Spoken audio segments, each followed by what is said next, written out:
A CMM acabou de fechar um contrato com a Wärtsilä para desenvolver barcos de apoio a etanol. Christopher Wackelberg é presidente da CMM, né?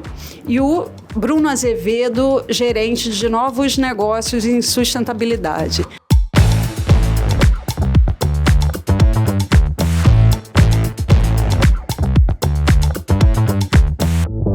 O que a gente pode esperar a partir de agora dessa parceria com a Wärtsilä? Então, em primeiro lugar, a Petrobras está com um bid aberto para 12 PSVs e mais 10 PSVs ou SRVs, são novas construções, e que nós vamos participar desse bid. Então, o que a gente quer agora é conseguir alguns desses contratos, né? Se a gente conseguir ganhar algum desses contratos, para começar a construção desses barcos com motor Wärtsilä movido... É multicombustível no caso, né? Então ele é movido a diesel, metanol ou etanol ou biodiesel também, né? Então seriam motores multicombustível. O que a gente hoje, então, além da Petrobras, desse bid da Petrobras, a gente também está buscando apresentar esse projeto para outras IOCs, de maneira que a gente consiga estimular, enfim, a contratação desse tipo de barco com essa solução que a gente entende que é muito viável para a descarbonização do setor marítimo. Mas hoje a licitação da Petrobras, pelo que eu entendo, ela privilegia, ela prefere a contratação de barcos de apoio a biocombustíveis, mas isso não chega a ser um diferencial na licitação, não é isso? Exatamente. Eles falam em possível conversão futura. Então, as embarcações elas têm que estar prontas para conversão a combustíveis à base de álcool, que seria etanol ou metanol. Esse é um ponto em discussão, assim, entender o que seria essa possível conversão futura. A Petrobras fala que a gente vai ter que apresentar um plano de conversão, mas nós, enquanto empresa, enquanto estratégia de empresa, a gente está batalhando para que consiga ser competitivo, já apresentando uma solução pronta para o etanol.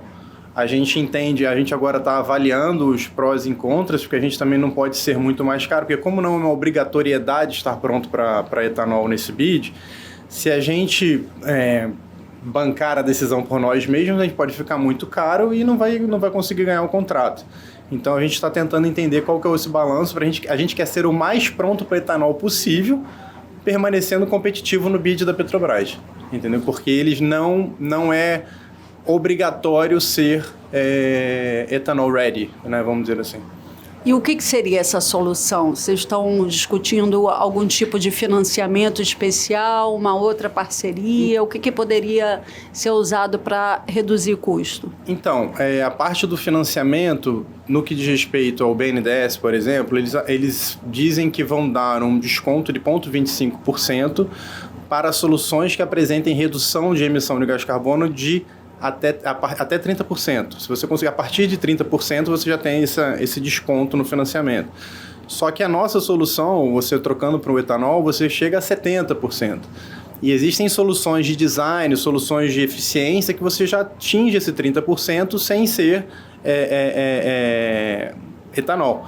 Então, esse financiamento do BNDES, a gente entende, esse desconto no financiamento do BNDES, a gente entende que todos os nossos competidores vão ter, mesmo não vindo para o etanol. Então, para o nosso lado, as possibilidades que a gente tem são, primeiro, entender conceito de design da embarcação, porque você precisa de algumas adequações de tanque, tubulação, ventilação, para você ser pronto para etanol. Então, a gente entende que essas mudanças, nessa conversão futura da Petrobras, na verdade, elas teriam que ser feitas agora, porque depois de você fazer essa conversão futura com o barco já operando, você mexer com tanque e tubulação é muito mais difícil. A outra questão é entender junto com o Wärtsilä o que a gente consegue fazer, porque eles também têm um interesse de vender a tecnologia e a ideia. E do nosso caso é a gente fazer o nosso dever de casa para saber onde que a gente consegue ser o mais competitivo possível, para ser mais competitivo, enfim, diminuir, enfim, tentar pensar em uma margem mais baixa, pensando no médio prazo, mas enfim, são coisas que a gente ainda está discutindo. Financiamento mesmo, a gente infelizmente entende que não consegue nada hoje, no momento, a gente não acha que tenha uma condição de financiamento que amorteceria, né, ou diminuiria o capex extra que a gente teria que ter para ser etanol, pronto para etanol, né? A gente hoje, o que se fala do BNDES é 30%, e aí 30% existe um monte de soluções que consegue. A gente está buscando os 70%. Imagino que seja difícil hoje o acesso para financiamento nessa área ligada a petróleo e gás, especialmente difícil, né? Então, fora do Brasil, sim. Christoph é o especialista nessa área, então eu estou replicando um pouco do que eu ouço dele falar.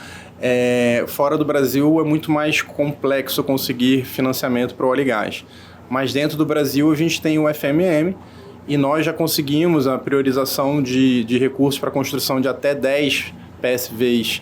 Então o FMM é uma possibilidade, brasileira, que realmente ajuda muito nesse processo. Mas, infelizmente, no momento, ele ainda não diferencia. A gente não tem uma condição mais atrativa por estar vindo com etanol.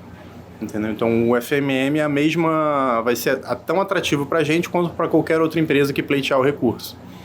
Vocês chegaram a entrar com pedido? Sim, sim. A gente entrou com pedido, a gente já tem essa prioridade desde dezembro do ano passado para a construção de até 10 embarcações. E aí a gente agora está a gente quer o contrato para começar a construção, a gente não vai construir em especulação. Christopher, você está esperando, está pensando em investir mais no Brasil? O que você espera de novos negócios? Não, estamos investindo mais em Brasil e queremos investir mais. E nós estamos muito ansiosos para um projeto como embarcação movida por etanol, porque é uma maneira realística para decarbonizar a indústria marítima com um combustível brasileiro. É bem importante reforçar essa questão. O etanol, essa busca por esse combustível do futuro é algo que a gente discute há pelo menos 3 ou 4 anos. A gente começou, como todo mundo, eu acho, recentemente, fala de hidrogênio verde, amônia verde, metanol verde, biodiesel, biometano. Então a gente procurou sempre tentar estudar com mais detalhe como fazer isso virar a realidade, e a verdade é que a gente hoje está muito convencido de que o etanol é uma solução muito viável para o Brasil, seja economicamente falando, porque o custo do etanol, nós como brasileiros já entendemos com a dinâmica do etanol, que é completamente nova na Europa. O pessoal, quando você vai para fora do Brasil, até mesmo a própria a Wärtsilä fora do Brasil, a gente teve que fazer um trabalho de convencimento e de explicar para eles o quão desenvolvido o etanol é aqui dentro do Brasil. Mas então, em termos de preço, ele é muito viável. E aí a parte técnica, a parte logística, a parte de viabilidade, a parte de... tem todo um discurso, assim, que é uma preocupação. Você precisa garantir que esse etanol seja produzido de maneira certificada, mas, enfim, às vezes se cria um mito lá fora de que o etanol está competindo com a produção de cana, compete com a floresta amazônica, enfim. Então, existem alguns dogmas que a gente tem que quebrar, né? E, claro, tomar cuidado para que a gente, enfim, produza um combustível de maneira prudente. Mas por tudo que a gente pesquisa, conversa, lê, o etanol é capaz de atender não só o Brasil, como é possível de ser usado no exterior.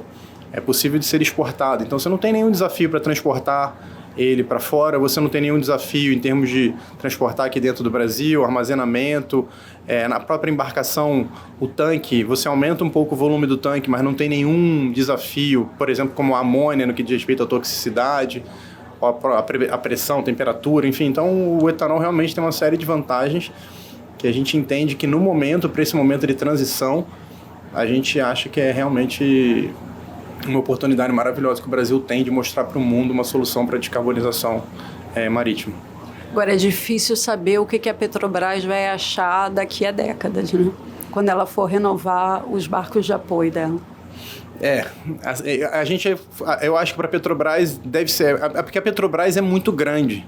Qualquer decisão que eles tomam implica numa série de questões, né, logísticas, de mercado, enfim. Então, a decisão, eu acho, tem que ser muito... Eles têm que tomar essa decisão com muita cautela, né? Porque eles fornecem o combustível e, no final das contas, eles são produtores de petróleo, que não tem ligação com a produção de etanol.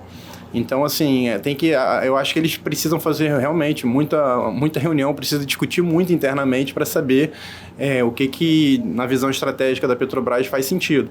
Eu acho que eles têm um pé no biocombustível, né? Enfim, isso é fato, mas não no etanol. E agora é entender se eles têm essa vontade ou não têm vontade de entrar para o mundo do etanol, porque o biodiesel a gente entende que tem algumas restrições na parte de armazenamento, enfim, ele tem a logística não é ainda tão desenvolvida quanto a do etanol, a qualidade do biodiesel varia muito, né? Enfim, então a gente entende que o etanol está mais amadurecido do que o biodiesel. Muito obrigada. Por nada. Obrigada.